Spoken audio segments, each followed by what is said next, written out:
Hello friends, स्वागत है आप सभी का आपके अपने यूट्यूब चैनल सफलता स्टडी में। देखिए फ्रेंड्स, यहाँ पर आपको आरआरबी एनटीपीसी एग्ज़ाम की तैयारी कराई जा रही है।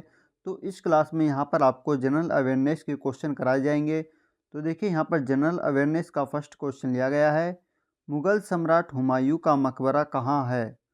तो देखिए यहाँ पर इसके चार ऑप्शन दिए गए हैं, काबुल, दिल्ली, हैदराबाद और खुलाबाद। तो यहाँ पर इसका देखिए राइट आंसर होगा ऑप्शन नंबर बी, दिल्ली। तो मुग़ल सम्राट हुमायूं का मकबरा यह दिल्ली में स्थित है। चलिए अब नेक्स्ट क्वेश्चन पर चलते हैं। तो देखिए यहाँ पर नेक्स्ट क्वेश्चन है क्वेश्चन नंबर 2। क्वेश्चन नंबर 2 में पूछा गया है कि भारत का पहला रक्षा उपग्रह कौन सा है। तो यहाँ पर इसके चार ऑप्शन दिए गए हैं, इनसैट 2B, जीसैट 7, जीसैट 6 और IRS 1A। तो यहाँ पर इसका देखिए राइट आंसर होगा ऑप्शन नंबर बी, जीसैट 7। यह भारत का पहला रक्षा उपग्रह है। देखिए आपके आरआरबी एनटीपीसी एग्जाम में इसी प्रकार से जनरल अवेयरनेस के क्वेश्चन पूछे जाएंगे, क्वेश्चन दिया जाएगा और उसके चार ऑप्शन दिए जाएंगे। तो आपको राइट आंसर पर ही क्लिक करना है। तो देखिए आप इस क्लास को लास्ट तक ध्यान से ज़रूर देखें, काफ़ी इंपॉर्टेंट क्वेश्चन आपको बताए जाएंगे जो कि आपके एग्ज़ाम में आ सकते हैं। तो आप क्लास को लास्ट तक देखें और देखिए इस क्लास को लाइक करके अपनी सभी फ्रेंड्स के पास शेयर ज़रूर कर दें। चलिए नेक्स्ट क्वेश्चन पर चलते हैं। तो देखिए यहाँ पर नेक्स्ट क्वेश्चन लिया गया है कि रविन्द्रनाथ टैगोर को गुरुदेव की उपाधि किसने प्रदान की थी। तो यहाँ पर ऑप्शन दिए गए हैं, महात्मा गांधी, पंडित नेहरू, लाला लाजपत राय और बाल गंगाधर तिलक। तो यहाँ पर इसका राइट आंसर है ऑप्शन नंबर ए, महात्मा गांधी। देखिए महात्मा गांधी जी के द्वारा ही रविन्द्रनाथ टैगोर को प्रथम बार गुरुदेव कहा गया था। तो ये गुरुदेव की उपाधि महात्मा गांधी जी के द्वारा दी गई थी। तो यहाँ पर आपका ऑप्शन नंबर ए राइट आंसर है। चलिए अब नेक्स्ट क्वेश्चन पर चलते हैं। देखिए नेक्स्ट क्वेश्चन है यहाँ पर, CDM का तात्पर्य है। CDM की यहाँ पर फुल फॉर्म पूछी गई है। तो यहाँ पर चार ऑप्शन दिए गए हैं, क्लीन डेवलपमेंट मैकेनिज्म, कार्बन डेग्रीनेशन मैकेनिज्म और कार्बन डिग्रीनेशन मिशन और है कैश डिपॉजिट मैकेनिज्म। तो यहाँ पर इसका राइट आंसर है option number A, clean development mechanism. ये CDM की फुल फॉर्म है। तो यहाँ पर ऑप्शन ए राइट आंसर हो जाएगा। चलिए अब आगे चलते हैं। देखिए आगे क्वेश्चन नंबर 5 लिया गया है। क्वेश्चन नंबर 5 में यहाँ पर देखिए पूछा गया है कि किस भारतीय शहर को मोतियों का शहर के रूप में जाना जाता है, क्योंकि यह कभी बड़े हीरे और प्राकृतिक मोतियों का एकमात्र वैश्विक केंद्र था। तो यहाँ पर चार ऑप्शन हैं, हैदराबाद, जोधपुर, अहमदाबाद और चेन्नई। तो यहाँ पर इसका राइट आंसर ऑप्शन नंबर ए है, हैदराबाद। देखिए हैदराबाद को मोतियों का शहर कहा जाता है। यह पूछा जा सकता है कि हैदराबाद को किस नाम से जाना जाता है, तो ऑप्शन कई सारे और भी दिए जाएंगे। तो आपको मोतियों का शहर वहाँ पर सही करना होगा। तो ध्यान रखें, हैदराबाद को ही मोतियों का शहर कहा जाता है क्योंकि यह कभी बड़े हीरे और प्राकृतिक मोतियों का एकमात्र वैश्विक केंद्र था। चलिए अब आगे चलते हैं। देखिए अभी नेक्स्ट है क्वेश्चन नंबर 6। क्वेश्चन नंबर देखिए 6 में यहाँ पर पूछा गया है कि क्षेत्रफल की दृष्टि से इनमें से सबसे बड़ा नेटवर्क कौन सा है। तो सबसे बड़े नेटवर्क की बात पूछी गई है। तो यहाँ पर ऑप्शन है मैन, MAN, वैन, WAN, इंट्रानेट और इंटरनेट। तो देखिए यहाँ पर इसका राइट आंसर है ऑप्शन नंबर डी, इंटरनेट क्षेत्रफल की दृष्टि से सबसे बड़ा नेटवर्क है। तो यहाँ पर इंटरनेट सही आंसर होगा। चलिए अब नेक्स्ट क्वेश्चन पर चलते हैं। देखिए नेक्स्ट क्वेश्चन है क्वेश्चन नंबर 7। क्वेश्चन नंबर देखिए 7 में पूछा गया है कि श्रीमती इंदिरा गांधी द्वारा लगाए गए आपातकाल के दौरान अधिनियमित को भी जाना जाता है महत्वपूर्ण और बड़ी संख्या में परिवर्तनों के कारण इसे लघु संविधान के रूप में जाना जाता है।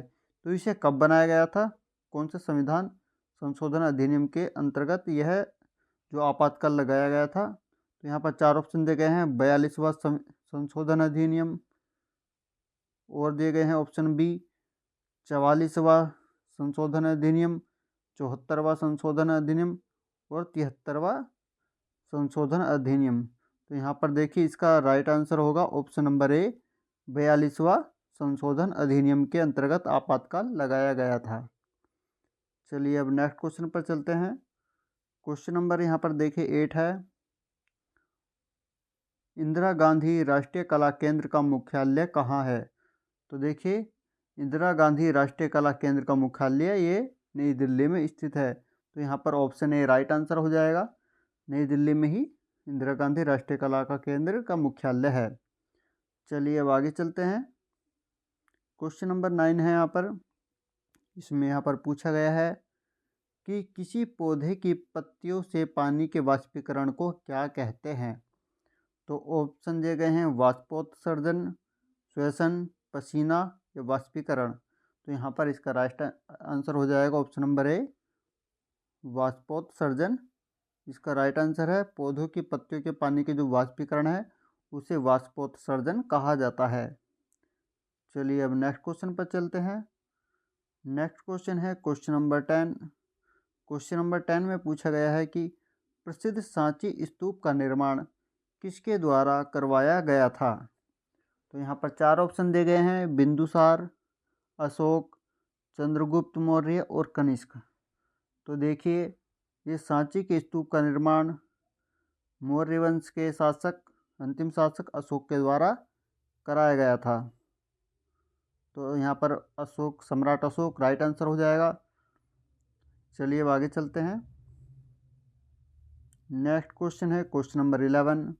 क्वेश्चन नंबर 11 में पूछा गया है कि अंतरिक्ष में विवाह करने वाला पहला मानव कौन है? ऑप्शन दिए गए हैं Yuri Denver, Yuri Johnson, Yuri Malenchenko और डेविस मेलेंचेंक। तो देखिए इसका यहाँ पर राइट आंसर है option number C. Yuri Malenchenko ने अंतरिक्ष में विवाह किया था। तो यहाँ पर ऑप्शन सी आपका राइट आंसर हो जाएगा। तो देखिए आपके एग्ज़ाम में बिल्कुल इसी तरीके से क्वेश्चन पूछे जाएंगे। तो आप यदि चैनल पर फर्स्ट टाइम आए हैं तो प्लीज़ चैनल को सब्सक्राइब जरूर कर लें। यहाँ पर आपको बेहतरीन तरीके से तैयारी कराई जाएगी। चलिए अब नेक्स्ट क्वेश्चन पर चलते हैं। देखिए क्वेश्चन नंबर यहाँ पर 12 लिया गया है। संतोष ट्रॉफी निम्नलिखित में से किस खेल से संबंधित है? तो देखिए स्पोर्ट्स से रिलेटेड क्वेश्चन भी पूछा जाता है। तो यहाँ पर इसके ऑप्शन दिए गए हैं क्रिकेट, फुटबॉल, हॉकी और बास्केटबॉल। तो देखिए यहाँ पर इसका राइट आंसर हो जाएगा ऑप्शन नंबर बी फुटबॉल। ये संतोष ट्रॉफी फुटबॉल खेल में दी जाती है। तो यहाँ पर फुटबॉल आपका बिल्कुल राइट आंसर है। चलिए अब आगे बढ़ते हैं। तो देखिए यहाँ पर क्वेश्चन नंबर 13 लिया गया है कि 1969 में निम्नलिखित में से कौन सा अंतरिक्ष उड़ान अपोलो 11 के चालक दल का हिस्सा था?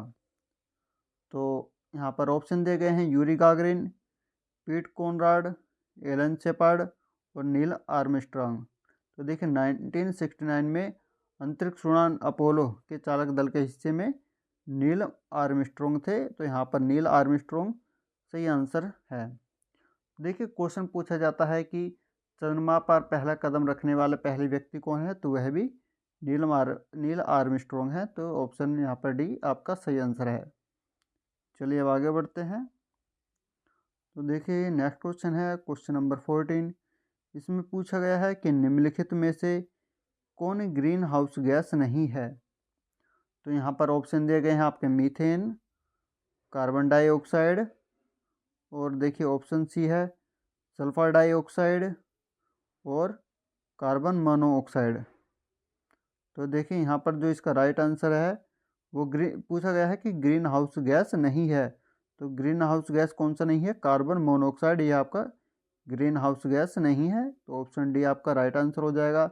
यदि पूछा जाता है कि ग्रीन हाउस गैस देखिए कौन कौन सी हैं, तो आपकी सल्फर डाइऑक्साइड हो जाएगा, पहला सल्फर डाइऑक्साइड है, और हैं आपके कार्बन डाइऑक्साइड और मीथेन, ये आपके ग्रीन हाउस गैस हैं। और आपका जो कार्बन मोनोऑक्साइड है आपका ग्रीन हाउस गैस नहीं है। चलिए अब आगे चलते हैं। तो देखिए नेक्स्ट क्वेश्चन है क्वेश्चन नंबर 15। इसमें पूछा गया है कि निम्नलिखित में से कौन स्टोरेज डिवाइस नहीं है? तो देखिए कंप्यूटर से रिलेटेड क्वेश्चन पूछा गया है। यहाँ पर इसके ऑप्शन दिए गए हैं हार्ड डिस्क, CD रोम, फ्लैश ड्राइव, मोडेम। तो इसका यहाँ पर राइट आंसर है ऑप्शन नंबर डी मोडेम। ये आपका स्टोरेज डिवाइस नहीं है। बात की जाए स्टोरेज डिवाइस तो आपका हार्ड डिस्क यह भी स्टोरेज डिवाइस है, CD रोम भी स्टोरेज डिवाइस है और फ्लैश ड्राइव भी स्टोरेज डिवाइस है। यहाँ पर नहीं पूछा गया है तो यहाँ पर आपका मॉडेम करेक्ट आंसर हो जाएगा। तो देखिए इस क्लास में बताए गए क्वेश्चन आपको कैसे लगे कमेंट करके ज़रूर बताएं। आप सभी एक बार कमेंट ज़रूर कर दें और देखिए इस क्लास को लाइक करके और ज़्यादा से ज़्यादा अपने सभी फ्रेंड्स के पास इस क्लास को शेयर ज़रूर कर दें। ये और देखिए यदि आपने चैनल को सब्सक्राइब नहीं किया है तो प्लीज़ चैनल को सब्सक्राइब ज़रूर कर लें। तो चलिए नेक्स्ट क्लास में आपसे फिर मिलते हैं। Thank you.